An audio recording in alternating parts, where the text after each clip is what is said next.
மாதிரி காய்கறிகள் அப்படின்னு சொல்லும்போது என்னென்ன காய்கறிகள் நம்ம சிறுநீரகங்களை பாதுகாக்கக்கூடியது அப்படின்றத நம்ம தெரிஞ்சுக்கணும். ஸோ இந்த காய்கறிகள் அப்படின்னு சொல்லும்போது வெண்டைக்காய் ரொம்ப ரொம்ப முக்கியமானது. ஸோ சிறுநீரகங்களுக்கு ரொம்ப சிறந்தது.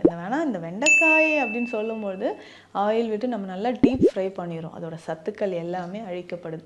ஸோ அந்த மாதிரி இல்லாமல் வெண்டைக்காயை நம்ம வந்து கூட்டு மாதிரியோ இல்லை வேக வைத்த மாதிரி பொரியலோ செய்து சாப்பிடும்பொழுது, இல்லை பச்சையாகவே நம்ம வெண்டைக்காயை கூட பயன்படுத்தலாம்.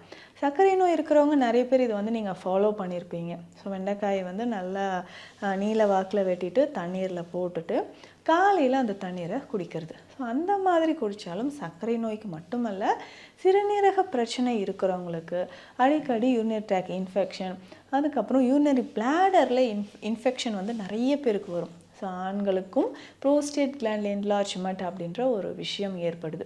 ஸோ இதை சரி செய்கிறதுக்கும் நமக்கு என்னென்னா வெண்டைக்காய் பயன்படுது.